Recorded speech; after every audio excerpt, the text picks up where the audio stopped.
गुरुजी, हम गोवर्धन जाते हैं, एक परिक्रमा लगाते हैं तो उतना ही फल है कि 100 परिक्रमा लगाएंगे तो ज़्यादा फल मिलेगा?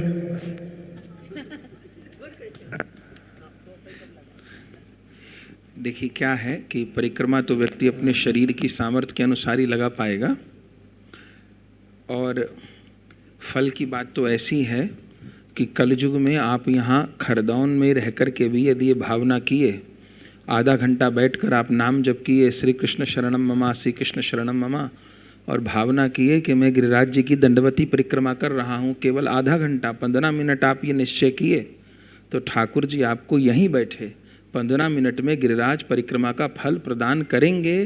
ये केवल हम भावुकता में नहीं कह रहे हैं, शास्त्र प्रमाण के आधार पर कह रहे हैं। भागवत जी और रामायण दोनों में लिखा है कि कलिकर एक पुनीत प्रतापा, मानस पुण्य होय नहीं पापा।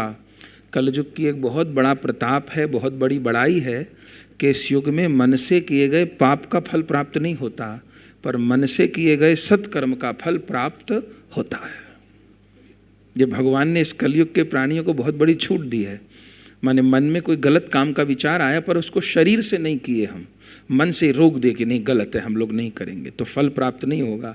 पर मन से आप गिरिराज जी परिक्रमा किए, आप श्रीनाथ जी दर्शन करने गए, आप ठाकुर जी की झाड़ी भरे, आपको उतना ही फल प्राप्त होगा। तो फल की तो चिंता मत करिए, आप प्रतिदिन 100 परिक्रमा की भावना करिए, तो 100 नहीं, आपको प्रतिदिन 100 परिक्रमा का फल प्राप्त होगा। और जो आप ये कहे कि 1 परिक्रमा या 100 परिक्रमा, तो शरीर की तो देखिए एक सीमा ही है, आप कितना कर पाते हैं, लेकिन आप गिरिराज जी को प्रतिदिन स्मरण करिए ना। आप सवेरे जब भी भजन करने बैठते हैं, जो कुछ भी आप नियम करते हैं, आप ये मानिए मत मैं यहाँ खरगोन में हूँ, आप ये मानिए कि मैं गिरिराज जी में हूँ। आप गोविंद कुंड के तट पर भजन करिए, आप जतिपुरा में भजन करिए, किसने रोका है आपको?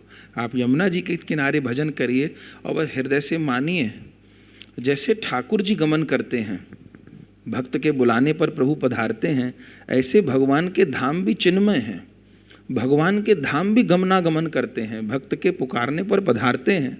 तो आप यहाँ गिरिराज जी को पुकारेंगे, जब अजब बाई की पुकार पे ठाकुर गिरिराज जी छोड़ करके यहाँ उदयपुर आ सकते हैं, तो आपकी भावना में ठाकुर जी आपके हृदय में तो प्रकट हो ही सकते हैं।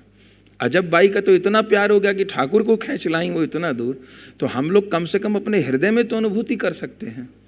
तो आप प्रतिदिन गिरिराज जी की परिक्रमा लगाइए, कोई खर्चा भी नहीं होगा, समय भी नहीं देना पड़ेगा।